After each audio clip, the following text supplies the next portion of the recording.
Recordatorio y para que le digan a los que no estén conectados que tenemos que, los que ya rotaron por trauma, por favor que ya me manden todas las evaluaciones.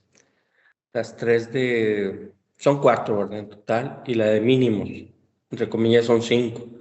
Son 3 de evaluaciones del traumatólogo, una del rehabilitador y la última de mínimos.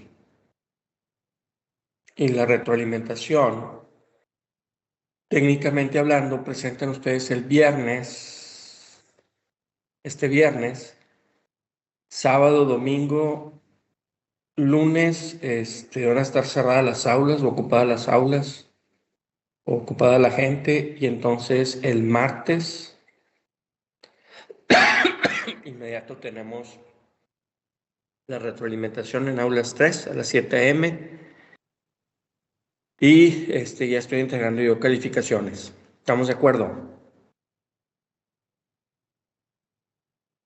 Todo bien, Doc. En mi rotación, o sea, no nos habían dicho que la teníamos que... ¿Cómo? O sea, la hoja de mínimos, rotación, o sea, nada más nos habían dicho que era porque solo teníamos 4 evaluaciones. Sí, como... no, nomás súbelo, agrégalo, ¿sí? No tiene calificación, pero vamos a ver qué procedimientos hiciste, porque esos ahí como que son para fines estadísticos de lo que me piden a mí. ¿De acuerdo? Sí.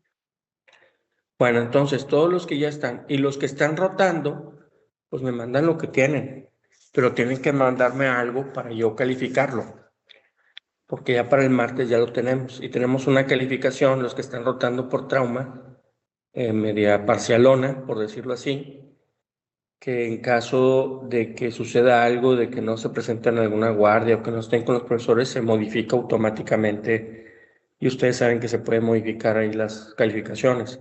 Entonces, para que no se den por ya servidos o con la calificación adecuada o la calificación que pusimos, si es que siguen rotando por trauma. Entonces, los que están rotando tienen que mandarme para el viernes mínimo las evaluaciones que tengan. ¿De acuerdo? Doc, y los que nos estamos rotando, no hay forma de ver más o menos cuánto traemos. No, ahorita no lo tengo. Pero en el transcurso de la semana lo estoy. ¿Te refieres a la calificación? ¿A qué te refieres? Sí, justo la calificación, Doc. Pues en el transcurso de la semana lo voy a estar mandando conforme vea las calificaciones, ¿sí? Ya dijo, gracias. Mientras que vea las evaluaciones. Muy bien. Bueno. Pues no nos vamos a meter mucho, pero sí es bien importante que estén leyendo sobre todo algo que no tocamos en clase, y no lo tocamos porque pudiera ser medio aburridón, y realmente es de estar leyendo para fines prácticos. Me refiero de estar leyendo, es la primera parte, lo que se refiere a que cuál es el mayor componente extracelular de la fracción orgánica en el hueso, que hay que ponerle ahí colágeno y todo eso. Entonces eso sí hay que tocarlo, ¿verdad? Hay que leerlo, porque si vienen hay unas cuantas preguntas de esa parte, que entre comillas nunca lo vimos, pero vuelvo a lo mismo, no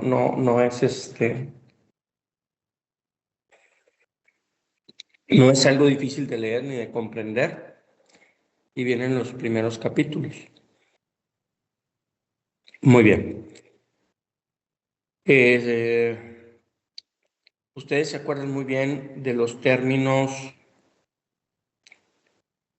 de mala unión y de retardo en consolidación, y así como de pseudoartrosis. ¿Alguien pudiera contestarme esa pregunta? O esos términos, mejor dicho. Pseudotrosis mayor a 6 meses, doc, y menos de 6 meses es retardo en la consolidación, ¿no? Perfecto. ¿Y una mala unión?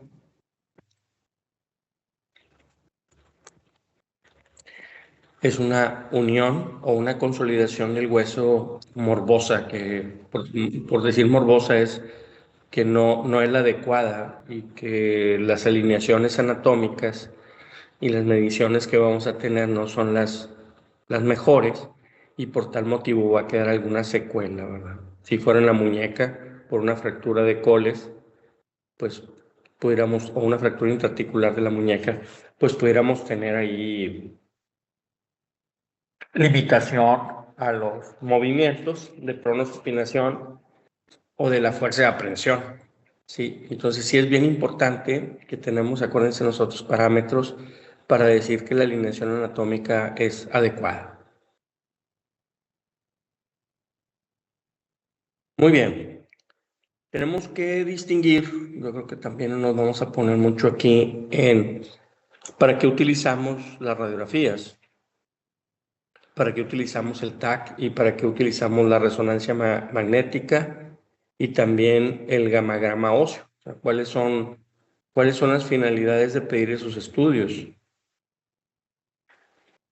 Tenemos en las radiografías, pues tenemos varios tipos también de radiografías. Tenemos la radiografía comparativa, donde tomamos siempre la extremidad contralateral y comparamos una con la otra.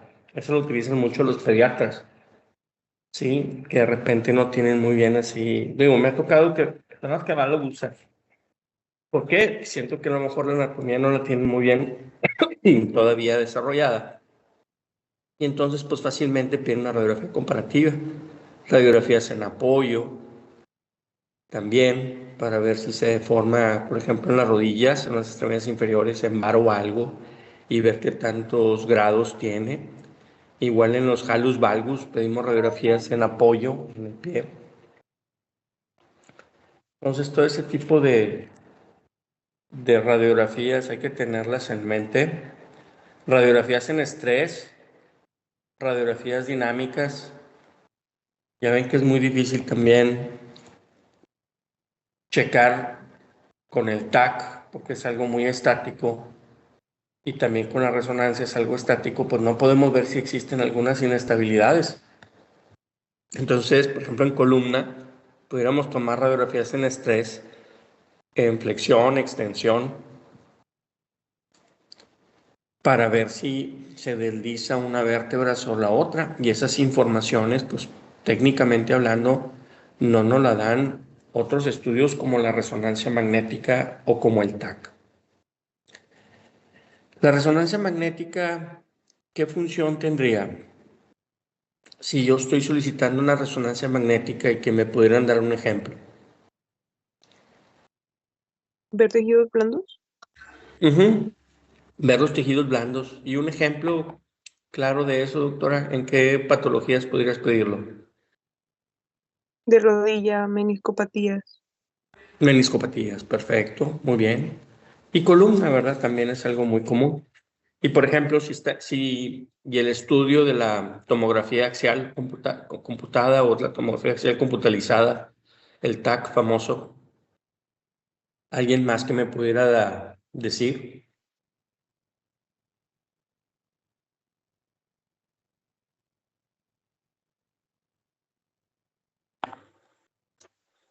en qué? Fracturas, doc. Fracturas. Muy bien, básicamente fracturas para analizarlo desde un punto tridimensional, para ver cómo están los huesos, cuántos componentes de hueso, eso nos ayuda bastante. Y también con la tomografía nos puede decir el tipo de abordaje que vamos a hacer, si abordajes anteriores, posteriores, laterales, anterolaterales. Es bien importante la tomografía en el recurso que tenemos nosotros desde el punto de vista ortopédico. Y el futuro ahí también es, por ejemplo, que con esos podemos tomar o hacer modelos tridimensionales ahora con las impresiones en 3D. Muy bien. ¿Y el gamagrama óseo? ¿Qué es lo que ve?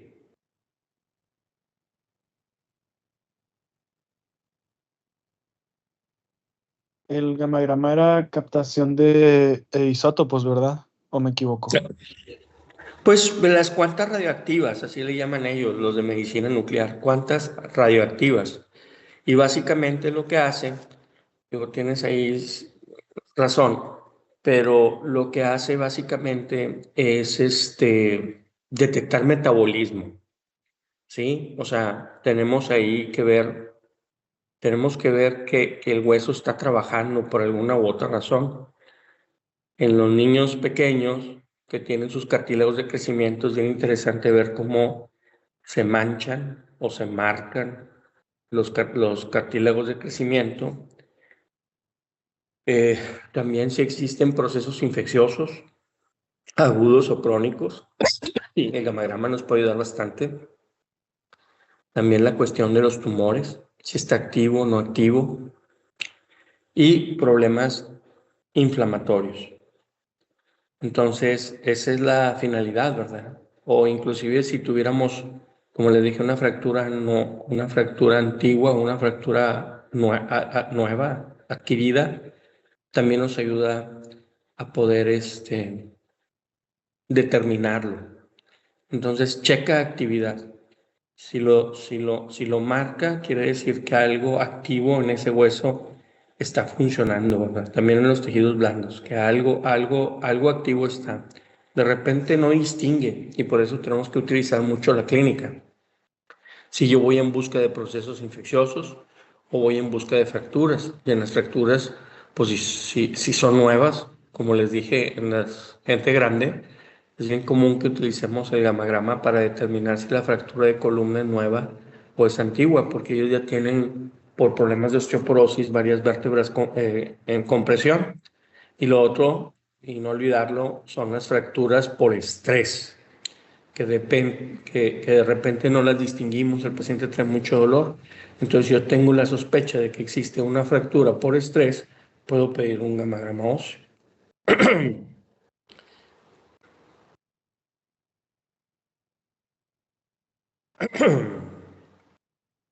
Bueno, me gustaría que también valoraran y que leyeran perfectamente bien lo que es un halo injerto, geno injerto, auto injerto, ¿sí? En su libro, que lo distingan perfectamente bien de qué es lo que estamos hablando. Y pues los injertos que entre comillas pues son artificiales. Distinguirlo, esas palabras tienen que tenerlas bien en mente, bien,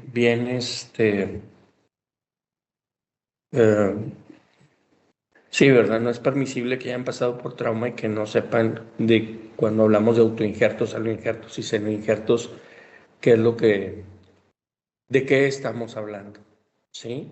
Y los injertos pues tienen dos peculiaridades que pues se pueden convertir en tres porque tienen, digo, se pueden convertir en tres porque tienen las dos. ¿Se acuerdan de osteoinducción y osteoconducción? ¿Alguien puede hablarme de la osteoinducción y de la osteoconducción? ¿Qué diferencia hay entre osteoinducción y osteoconducción?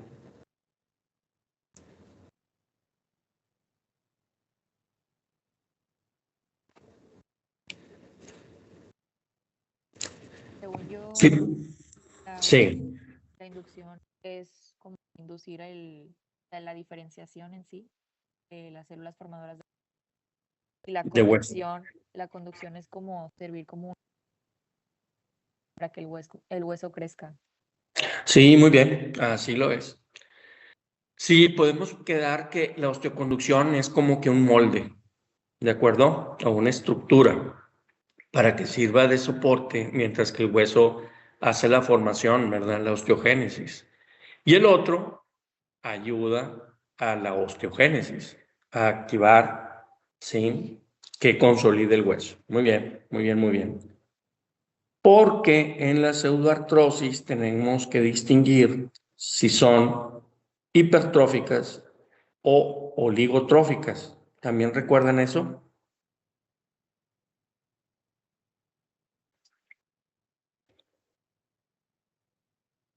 hipertrófica, una consolidación hipertrófica y consolidación hipotrófica,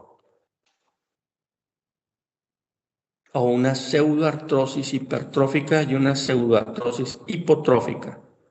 ¿De qué estamos hablando?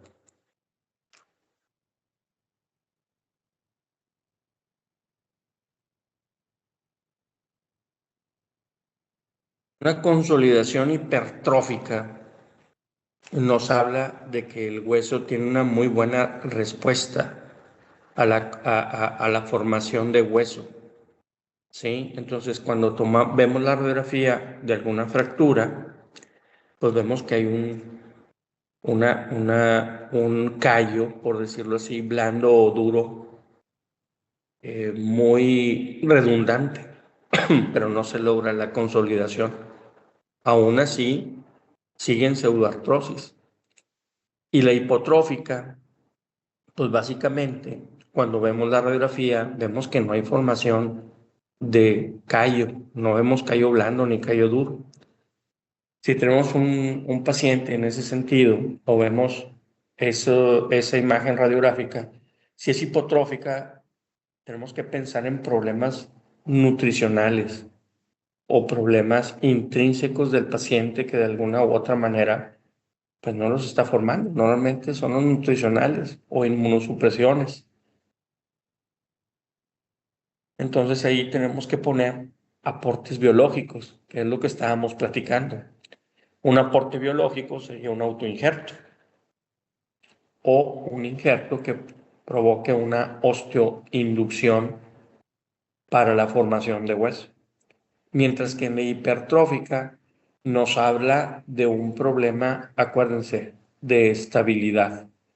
Oye, ¿sabes qué? Lo está formando, pero aquí no ha lo que pusieron ahí, el manejo conservador, por ejemplo, un yeso, pues no logró lograr la consolidación. Hay un callo, pero continúa en pseudoartrosis.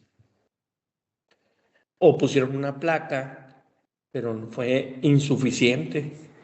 O el modelo de tratamiento como que no fue el adecuado y el cuerpo se los está reclamando. O el clavo que pusieron también. Entonces, necesitamos ahí pensar en un problema de estabilidad y tenemos que cambiar nuestro planteamiento quirúrgico.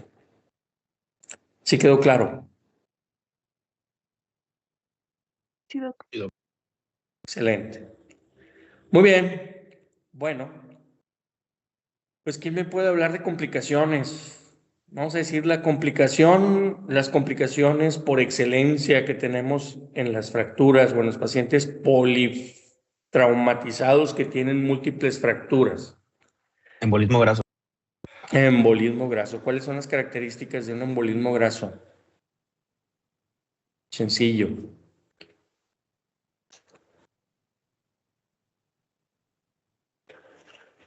¿Cuándo pensamos? Insuficiencia respiratoria, hipoxia, confusión, y las erupciones estas como petequiales, ¿no? Sí, la verdad es que es lo característico de las petequias, pero es lo que casi no vemos. Pero hay que tenerlo bien en mente eso. Sí, básicamente es igual que el embolismo pulmonar. Es taquicardia, ¿sí? ¿De acuerdo? Y el paciente está polineico y eso nos provoca una hipoxia y eso nos lleva a una alteración en el estado de conciencia. ¿Sí? Y pues es lo mismo que el embolismo pulmonar, un embolismo graso, son las mismas características, más sin embargo, y bueno, las alteraciones de coagulación, que son las petequias, esas puntiformes que estás mencionando, que otra vez, cuando las vemos, digo, eso ya ahora sí como enseñanza, cuando las vemos es que el paciente está grave, muy grave y lo dejamos pasar, porque siempre decimos, se menciona que el síntoma principal de este tipo de cosas es alteración en el estado de conciencia, por lo que ya mencionamos. Muy bien, ya ando diciendo. Otra complicación muy común, que es la del yeso, que le ponemos un yeso, que estuvimos platicando de ella. ponemos un yeso o por alguna razón se aumenta la presión intraarticular del compartimento. ¿Se acuerdan? Síndrome de compartimento. ¿Una contractura de quién? De Volkmann. Eso también queda en la mente. ¿Sí? Contractura de Volkmann. Acuérdense que es una contractura ya bien desarrollada. Es lo que no queremos. Que es un problema de necrosis. Se infarta el músculo, el cual el músculo es sustituido por tejido fibroso y normalmente vamos a tener contracturas en flexión y el paciente va a desarrollar una, pues, por decirlo así, una parálisis isquémica de ese paciente por secundario a la necrosis isquémica. Y es totalmente irreversible, o sea, todos los tejidos ya se murieron. Ya estamos en fibrosis y contracturas en flexión. Muy bien. Sí necesito que aprendan muy bien todas las etapas de consolidación del hueso. Sí necesito que se aprendan la clasificación de Salter y Harris. Esa se la tienen que saber, o sea, no es negociable como se los había dicho. Y tampoco la que está en juego es la clasificación de Gustilo y Anderson. ¿Quién la recuerda? ¿Para qué es la de Gustilo y Anderson? Fracturas expuestas. Eso, muy bien. Así tienen que contestar después de haber rotado en traumatología ortopedia. Muy bien, también acuérdense de los términos de epifisiolisis, epifisiodesis, epifisiolistesis. O sea, tenemos que saber qué es eso. ¿Sí? Igual, no negociable.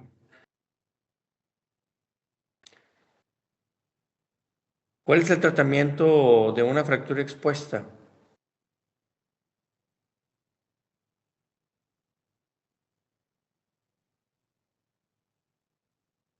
¿Se acuerdan? No les estoy diciendo que placas, tornillos, eso no. ¿Cuál es el tratamiento de una fractura expuesta ya que hacen el diagnóstico? ¿Es una urgencia? ¿Y qué es lo que hay que hacer? Una intervención de riesgos mínimos, algo así. No. ¿Cómo se llama?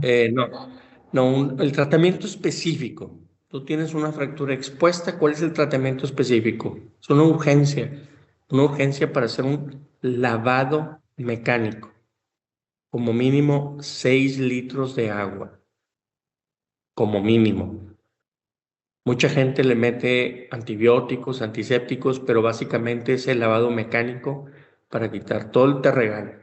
Es una herida contaminada, no infectada, está contaminada. Y lo que hay que hacer es pasarlo a quirófano para un lavado.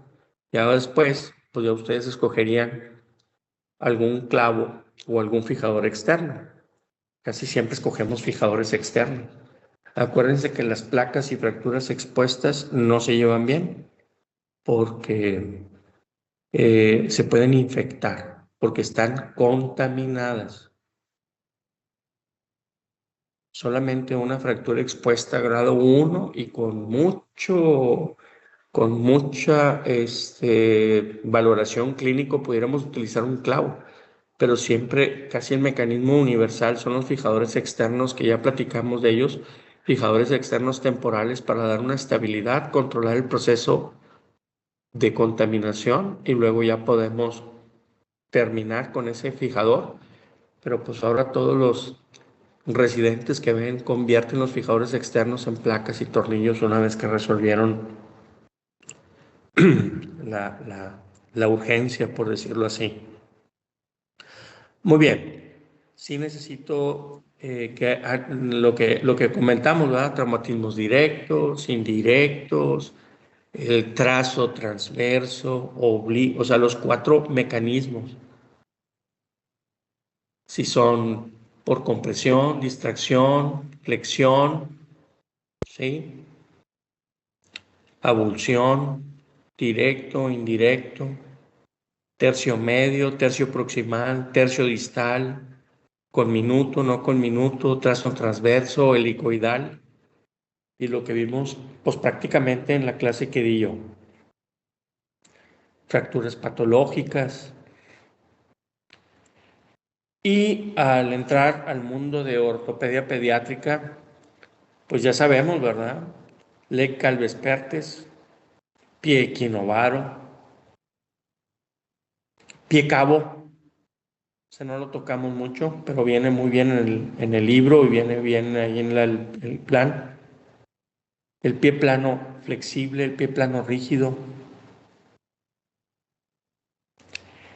¿Cuál es el tratamiento, por decir así, inicial de un pie equinovaro? ¿Se acuerdan? Un doctor español Los que yesos mencionó seriados. eso, muy bien. ¿Cómo se llama? Ay, no me acuerdo, pero El tratamiento de Ponseti, acuérdense, es sí. un doctor español, sí. A nosotros nos gusta mucho que se aprendan ese nombre porque son doctores muy fuera de serie y que marcaron mucho la historia de la medicina y por donde quiera nosotros hablamos del tratamiento de Ponseti. Entonces, bien el pie equinovaro, el tratamiento de Ponseti, tenerlo siempre en la mente. Pertes, ¿verdad? Ya dijimos, Le Calvé, Pertes. La historia de Le Calvé, Pertes se supone que al mismo tiempo en Francia, Alemania y Estados Unidos se hicieron los estudios y se reportó la necrosis avascular en los niños. Bueno, no es nada negociable, ¿verdad? Las maniobras en rodilla, cajón anterior, cajón posterior, para ligamento cruzado anterior, ligamento cruzado posterior, maniobras en estrés, eso lo tocamos y lo vimos muy bien ahí al último de la clase. ¿Se acuerdan? La SEC, GAR, eso lo tienen que tener porque es de médico general para su exploración y determinar qué es lo que está sucediendo en columna. Y alguien me puede hablar de las maniobras para una displasia del desarrollo de la cadera, mal llamada luxación congénita de cadera. ¿Cuáles son las maniobras? Barlow y Ortolani. Ortolani, sí. Sí, eso es, otra vez, de primaria para cualquier ortopedista y cualquier persona que haya rotado por trauma. ¿Sí? Sinovitis transitoria de cadera, el deslizamiento de la cabeza femoral, que los que estuvieron ahora, que están rotando acá con trauma con nosotros, en este momento, pues ahí vieron una clase muy buena, ¿verdad? El viernes.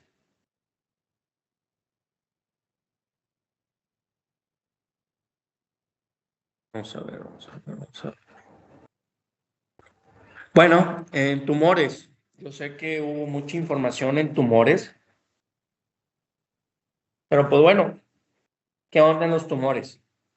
A mí me interesa mucho en los tumores que nosotros en ortopedia, a través de radiografías, podemos determinar si es algo que se los dije en la clase, si es algo bueno o es algo malo, simplemente viendo una radiografía.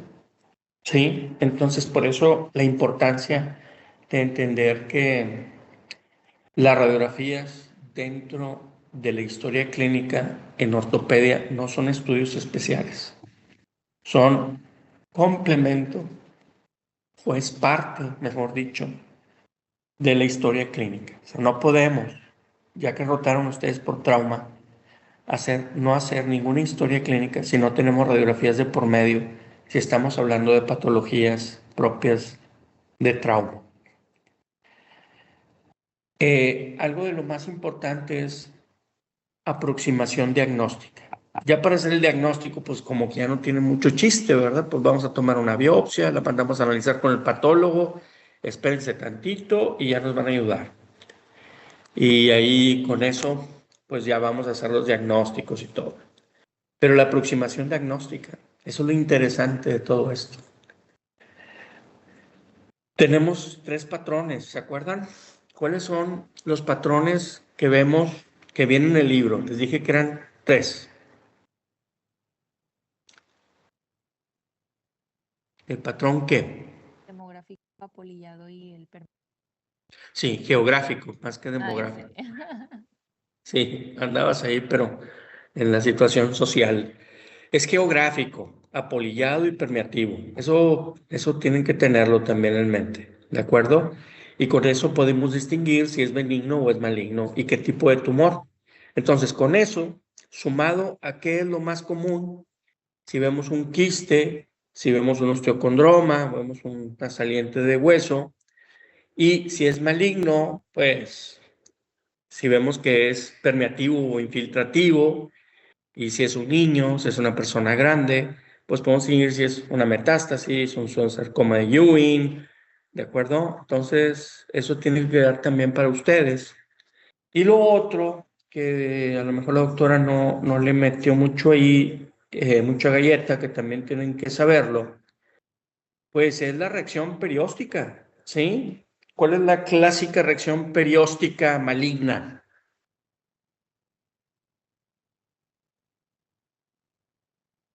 triángulo de ¿No? Codman.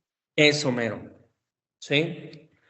Entonces, en triángulo de Codman, la reacción perióstica, acuérdense que puede ser laminar, sólida, espiculada, forma de cepillo, pero el triángulo de Codman. Entonces, si tenemos una reacción perióstica con una aparente, ya sea laminar o sólida o espiculada, pero tenemos una reacción perióstica o definitivo, un triángulo de Codman, junto con un patrón infiltrativo, pues estamos hablando de un tumor sumamente agresivo. Bien, rodilla, pues ya vimos. Yo creo que ya lo tocamos. Rodillas, rodilla, rodilla. Hombro, pues ya también lo tocamos, y lo tocamos bastante bien. La cuestión de Bankart, las luxaciones. ¿Cuáles son las más comunes? ¿Anteriores o posteriores? Anteriores. Anteriores, 100%. Son el 90-95% son anteriores. El mango rotador es una anatomía que no se pueden perder, ¿sí?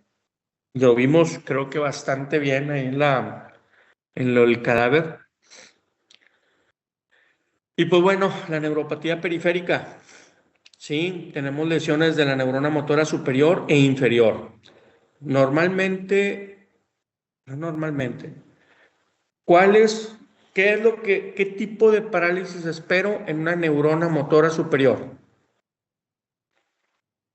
Plástica. Espasticidad, rigidez.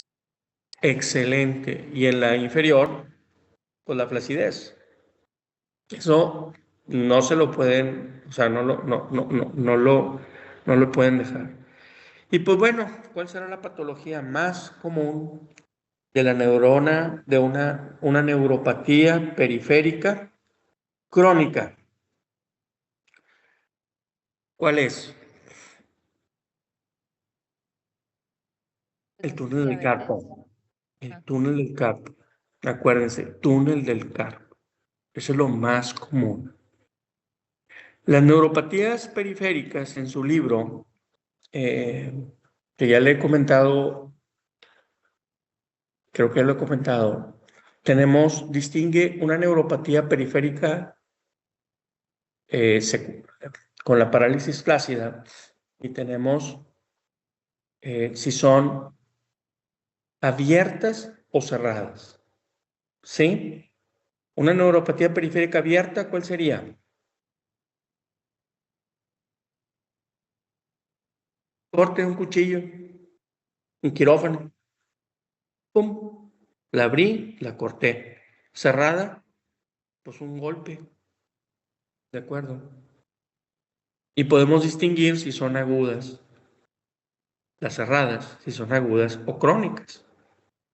Una lesión periférica aguda, pues un golpe otra vez, un batazo, una dormida, decían, la dormida esa sobre el plexo, sobre el nervio radial. Y la crónica, o sea, una neuropatía periférica, cerrada, crónica, la más común, túnel del carpo. ¿Sí? Y son problemas isquémicos. Hay que distinguir todas las maniobras que nos ayudan a determinar por clínica las neuropatías periféricas, sobre todo la del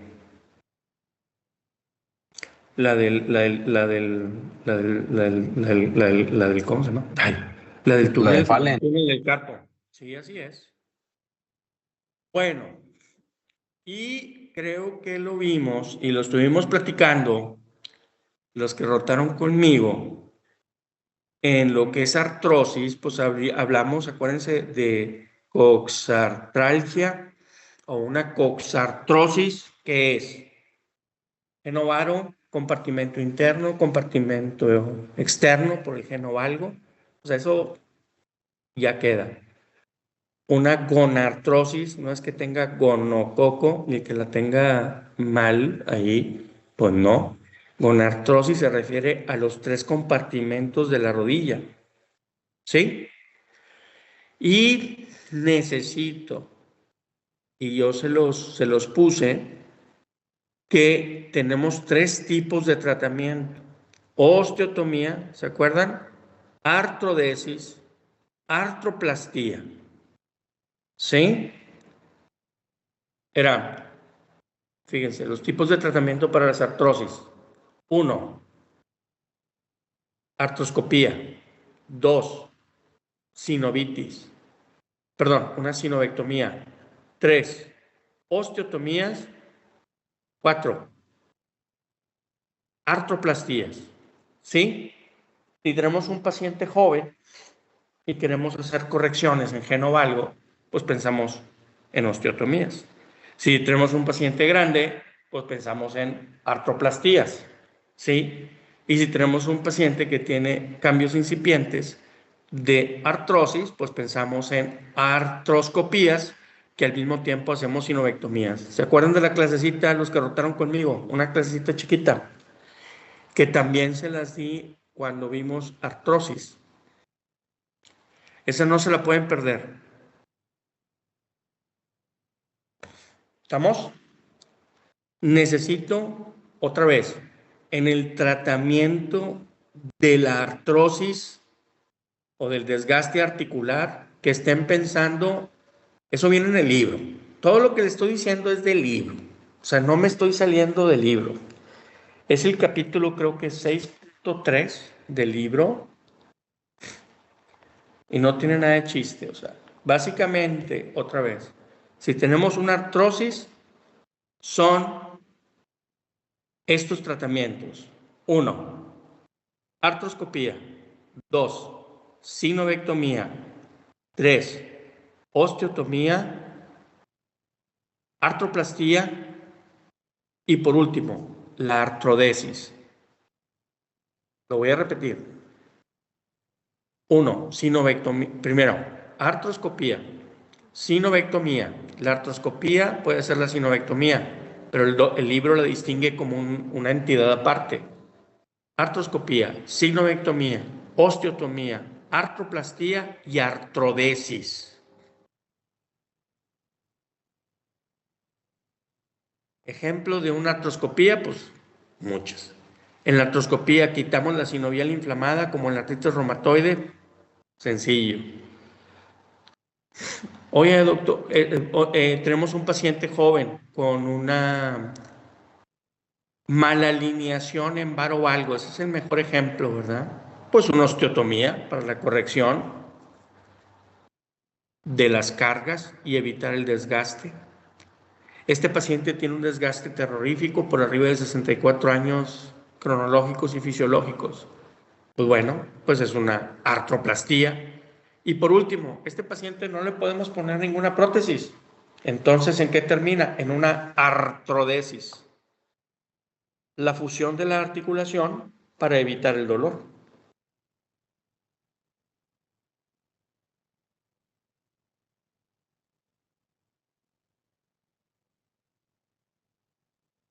Muy bien. ¿Algo más o alguna pregunta por ahí que tengan?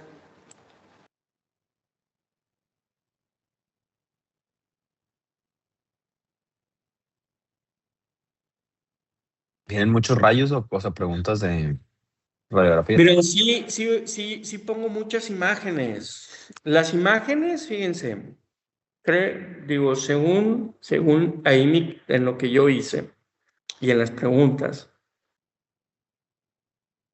las preguntas pueden ser contestadas sin ver imagen, así de plano, o sea, oye, pues aquí hay un paciente que tiene, o por ejemplo, una fractura expuesta. Este paciente tiene una herida por arriba de 10 centímetros, que está contaminada, no infectada. Entonces, ¿qué tipo de fractura expuesta estoy hablando? 2. Y automáticamente usted, así es, ya se la sabe todos. Pero van a tener una imagen. Entonces dices, híjole, no me acuerdo. Bueno, ahí está la imagen. ¿Cómo ves la imagen? ¿La imagen a qué corresponde? ¿A una? ¿Al tipo 1? ¿Al tipo 2?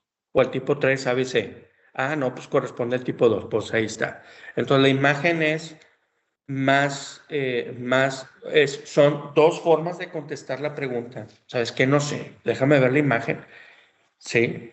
Oye, este paciente, mírenlo, chéquenlo, por decir así, una artrosis. Ah, sí. ¿Cuál es el tipo de paciente joven en los 40, no para colocación de prótesis? ¿O cuál es el tratamiento ideal? Entonces ustedes pueden ver la imagen y van a ver una osteotomía y saben, o sea, por un lado, si tenemos el conocimiento perfecto, pues decimos, pues es una osteotomía. Y al momento de ver la imagen, dicen, pues esto es una osteotomía. Entonces ahí pueden contestar. Ese es el chiste. Yo creo que son dos respuestas. Hay dos respuestas ahí. O confirmar si es que lo saben por un lado o por el otro al ver la imagen, para dar mayor seguridad a esto. ¿Sí? Vale, gracias, doc. De historia, de traumatología, o sea, lo primerito que vimos, ¿eso viene o no? No, no, yo creo que aquí en la historia, a lo mejor lo nomás distinguir la cuestión, sí viene, en algunas, pero creo que la idea es nomás distinguir el árbol de André, ¿sí? Y el artículo, eso es todo. Aunque realmente André, pues, entre comillas, el francés que hace el artículo y que acuña el nombre de ortopedia, pues ni era ortopedista, ¿verdad? Nomás acuña el nombre y el artículo clásico de corregir las deformidades en niños. Me gusta mucho la pregunta porque me llama la atención que en la medicina persa en el siglo X utilizaron el yeso, ¿verdad? O sea, estamos hablando desde el siglo X hasta ahorita, pues sigue muy vigente el yeso desde la medicina persa. A mí me llama mucho la atención y pues ahí la tengo también como pregunta.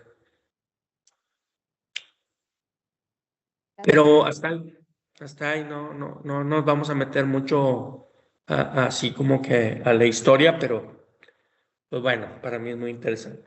Pero con eso que me distingan, porque pues sí, oye, ese árbol, pues, ¿qué onda con ese árbol? Pues es el de André y todo este tipo de tales. Como conocimiento general. Como que está muy romántico. Quién sabe cómo empezarían las otras especialidades, pero la de trauma está muy romántica. Muy bien, ¿qué más? Lo del control de daños, ¿eso ya se lo tienen o no? ¿Cuál es el trinomio del control de daños? Acuérdense, un paciente politraumatizado, paciente que tiene 2 o 3 órganos más. Estamos hablando de pacientes politraumatizados para cortar los tiempos de estar en quirófano, ¿sí? ¿Y cuál es el trinomio del paciente politraumatizado? Que de repente me da cosa que no lo hayan visto ni en cirugía ni en neurocirugía. ¿Era qué? Hipotermia, coagulopatía y acidosis. Esos tres nos llevan, acuérdense, hacia una falla metabólica y una muerte. Por eso la idea de acortar los tiempos, controlar esos tres: hipotermia, coagulopatía y acidosis. En esa no lo voy a preguntar, pero algunos artículos, pues ahorita está muy de moda que agregan calcio. Sí, el calcio como una parte muy importante, hipocalcemia. Pero bueno, no, son los tres. Los tres son hipotermia, acidosis, ¿sí? Y el otro, coagulopatías. Llevan a la falla metabólica irreversible para la muerte. Control de daños. Muy bien.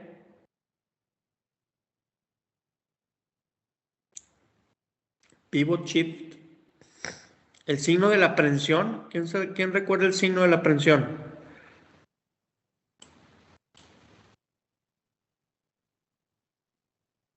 El signo de la aprensión es ¿en dónde? En el hombro. Es para la luxación. Hacen la maniobra, ¿sí?, de rotación externa, ¿sí?, con ligera, bueno, con abducción, y donde hacen esa maniobra le ven la cara al paciente y hay una sensación inminente de que el hombro se va a salir. Eso le llamamos el signo de la aprensión. 10 para la luxación anterior de hombro. Bankart-Hill-Sachs. Hill-Sachs, ¿en dónde es? ¿En el húmero o en la glenoides? El número. Hill-Sachs, excelente. ¿Y Bankart? Glenoides. Así es. Digo, no es complicarles la vida, pero, y no va a venir en el examen, pero el Bankart puede ser de puros tejidos blandos, que es la cápsula articular.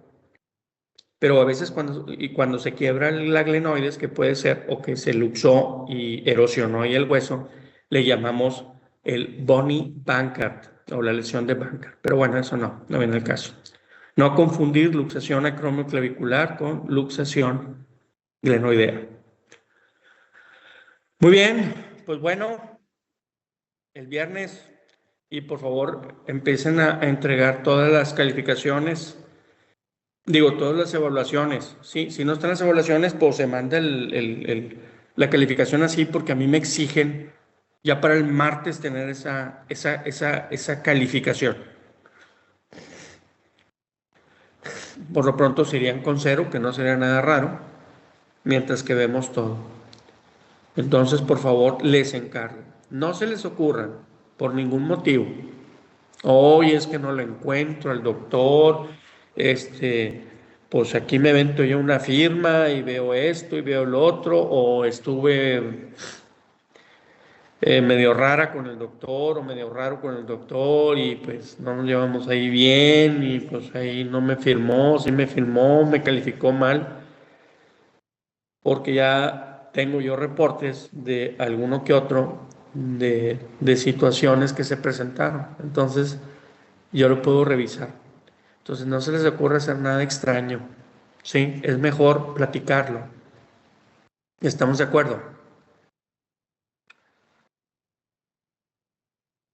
De Sí, acuerdo. ¿verdad? Una duda, Doc. Entonces, para el martes, los que estamos rotando este mes en trauma, hay que tener 3 evaluaciones y los mínimos.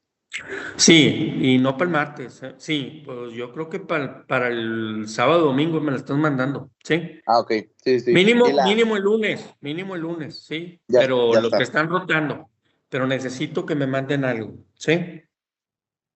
Sí, Doc. Y, Gracias. y, y todos los demás me lo mandan. Y otra vez, no se les ocurra hacer nada raro, absolutamente nada raro. Muy bien, Nada raro, Doc. ya saben. Muy bien. Bueno, platicamos. Mucha suerte. Cualquier cosa que siga sucediendo me avisan.